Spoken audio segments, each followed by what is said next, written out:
Please welcome back TEA SATE co-chair Ian Klein.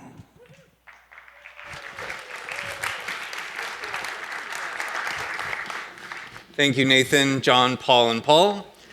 One of the great things about having SATE in a different location every year is our ability to connect the conference content with the host city. And this year, in this historic location, we were able to make that connection incredibly strong with our discussion about World's Fairs.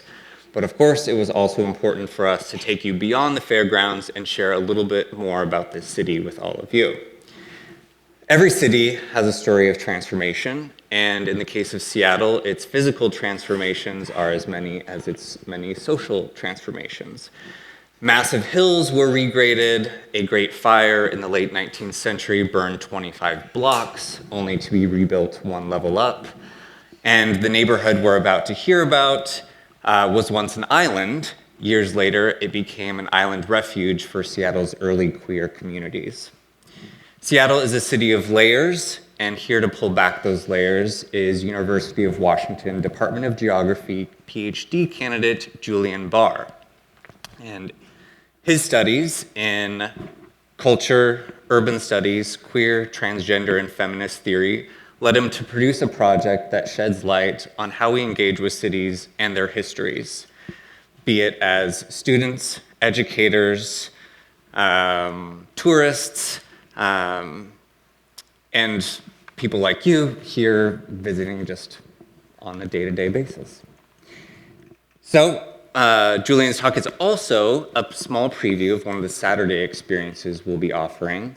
On Saturday morning at 9 a.m., Julian will be leading a historical tour of Pioneer Square. It should last no more than 2 hours, so if you already have a ticket to the Tillicum experience on Saturday, you won't miss it, you'll be done in time. Space is limited, however, so if you're interested, please go to the registration desk at the next break and sign up. So without further ado, I'd like to welcome to the stage Julian Barr.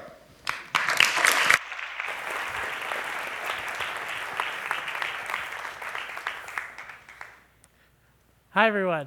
That was a great introduction. And I want to say that I'm definitely excited to talk to you all, as part of my academic identity is also thinking about public scholarship. So I think about how do we burst the bubble of the university, of academia, and try to get our work that we do in the academy out to a public in various ways. And that is what inspired this project. So quick, because I'm very much into education. I like to do outlines. So we're going to talk about what is queer history? What does that mean? What do I do? What does a queer public history mean? And then talk about my project, Queer Pioneer Square. Queer history, there's a certain, phrase, or whatever you like to call it, that history is written by the victors. While it's not always true, I think the point of that phrase and why it's always commonly used is because, to put in other words, history is written by and really for straight white men. It's always been that way. It is very much true, and it's very hard for other stories to really come into the forefront. And that's what a lot of us do in history, in geography, in various disciplines. We try to break that down and show that while, yes, there are a lot of straight white men that have done a lot of things historically, good and bad, there are always other people there too. And sometimes those people are even more important, but have been pushed aside. They're not talked about in high schools. They're not even talked about in college sometimes. And that's a problem. And I want to define queering really quick. I think some people might not be as comfortable with the word as I am, but it really would depend on every academic, every person. From my definition, it's this idea that sexuality and gender are both seen as fluid. Rather than thinking about both of those as a binary, straight, gay, male, female, it's a spectrum. It's a line that people sort of find themselves, and they might move themselves. And that's true right now in the current moment, but that is especially true with historical subjects. When you look back at people, when you look at their gender and their sexuality, it's way more complicated, even as you go back in history. And for my work, I'm a queer geographer, and what we do is we try to understand how does queer identity affect the physical spaces, cultural spaces, right? Even now, like gay neighborhoods, if you go to Capitol Hill and you find a rainbow crosswalk, why is that? And like, what does that mean? But we in particular also look through time, and that really is an expansive history. But publicly, some people forget how expansive that history is. And it's not anyone in particular's fault. Queering history, what I do, I try to challenge the public history that I grew up with, that I saw, that I'm still seeing, that doesn't make any sense to me, right? And I'm not just talking about museums and spaces like that. I'm also talking about popular culture, right? These 3 films and TV series, very popular in their own way, successful in their own way, but they have a really common thing, a common thread. And that's when they're set, and that's a problem. Public history commonly focused on queer social life after 1969. All those other films I just showed you and countless other popular culture things also do this. Why? Because of the Stonewall riots in New York City. So if you don't know, the Stonewall riots was when a group of police officers raided Stonewall Inn in New York, and this had been commonly happening all the time, but this one night, the patrons of the gay bar fought back, starting a few days of a riot, and that's always seen as the spark of the gay rights movement. Now that is not inaccurate by any means, but history books, scholars, of various kinds, and popular culture always focus on that moment, and then afterwards.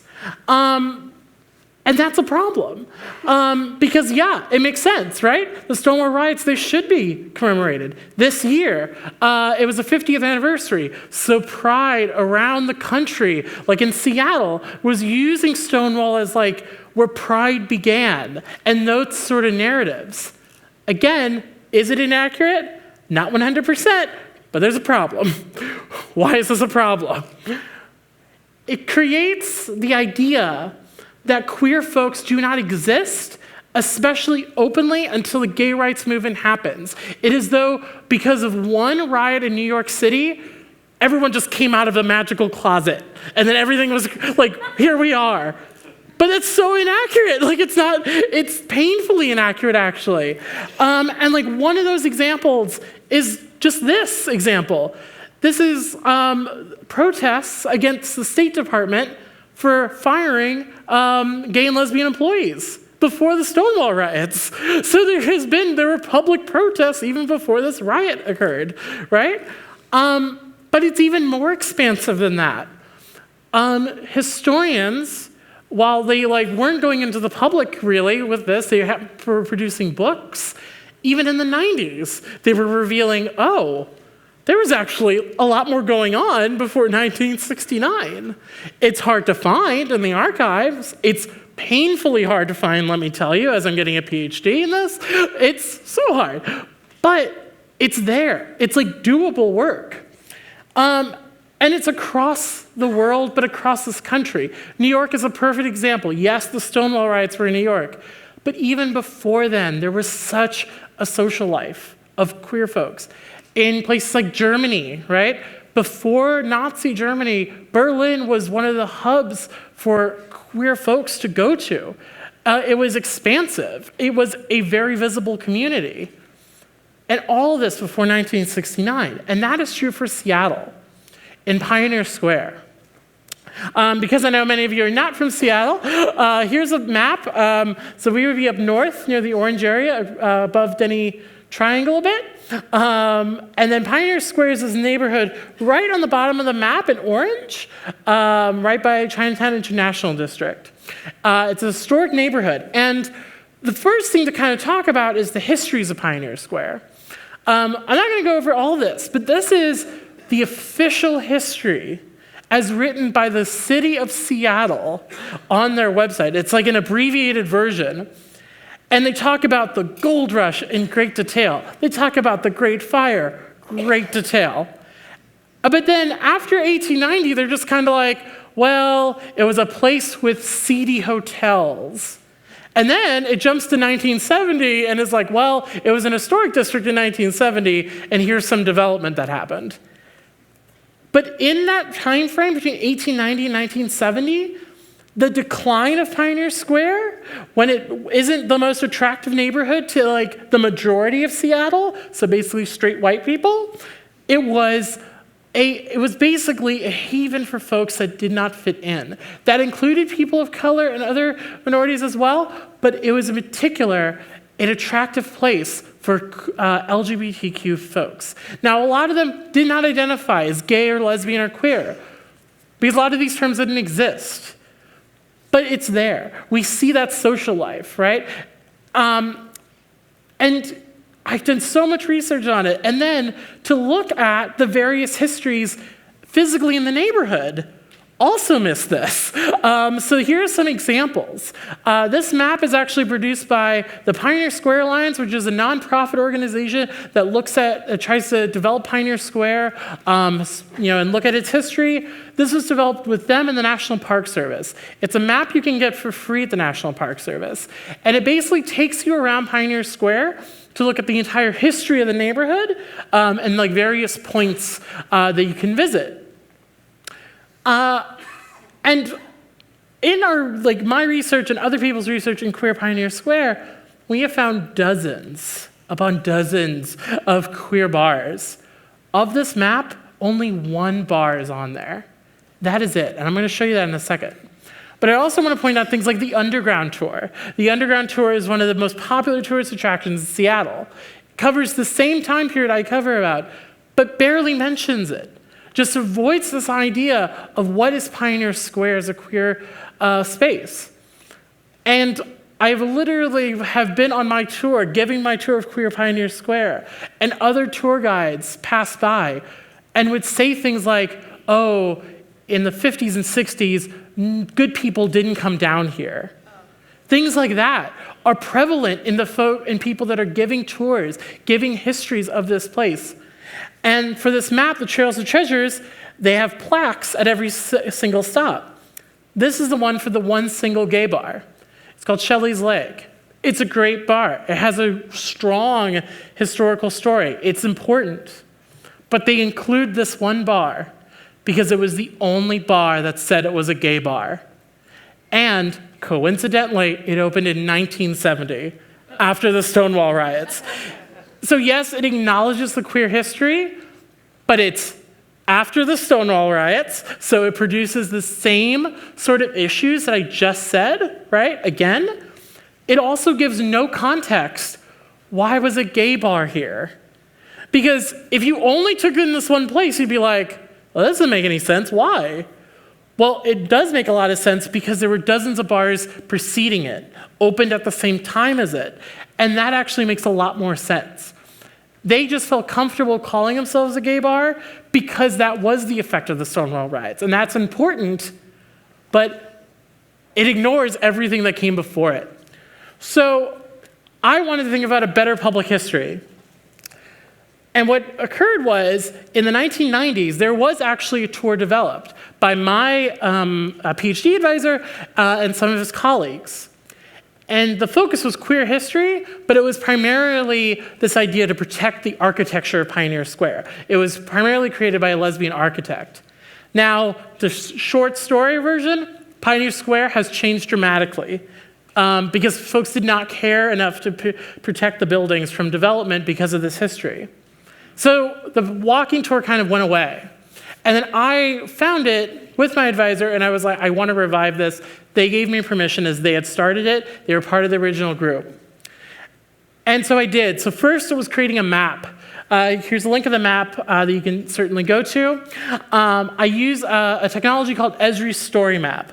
Esri's Story Map is an extremely user-friendly version of story mapping. And story mapping is basically making a map that's highly visual, highly interactive, and try to get users to really kind of encompass what they're trying to portray. So it's almost like museums have used it. It's widely popular. And you can do a lot with it. And so what I did, I took the original tour, and I updated it. And it was a dramatic update. I added a few stops. I added a ton of information, went to the archives, still work in the archives as part of my dissertation, which is different from this slightly. And I continuously collect photographs. Because what I can do, I can sort of make these tabs, which show like the introduction, talk about what I just talked about what the neighborhood was like, and eventually, under the Queer Pioneer Square tab, it goes to this map. And this map essentially is a visual representation of my tour. So I create this map thinking, this was kind of my solid idea of like how to get this public. It's a way to be a walking tour in some senses without doing the actual walking, and you could experience this history wherever you are. But like oddly enough, in this weird coincidence, I created this map, it got kind of out there, and people then wanted the tour. So that's when I also redeveloped the tour a little bit. And I started giving the tour with the map. And the benefit is, I just give a walking tour and I share information. But I also give people a card with access to the map. What that does is, I then can refer to images. I don't have to say everything because the text is all there for me, right? I can tailor it, I can change it a little bit, right? It's an active living document that folks can engage with during the tour and after the tour. And it creates a really inclusive environment. It also allows me to share this information with various other folks around the country. There are various other cities and scholars trying to do very similar work. In St. Louis, where I'm from, there's a historian doing this. In New York, there's a couple of various projects doing this. And sort of my closing thoughts are, if you're doing work that's public history, you have to be inclusive. You cannot just tell the story of straight white men and call it a day. There are always gay people there, and they deserve to be told. There are stories, and the stories matter, and their identity matters. And I really hope you all join me for a tour. I'm glad to be giving it to you all. The spots are limited, but please see the registration desk, and you could sign up. Thank you.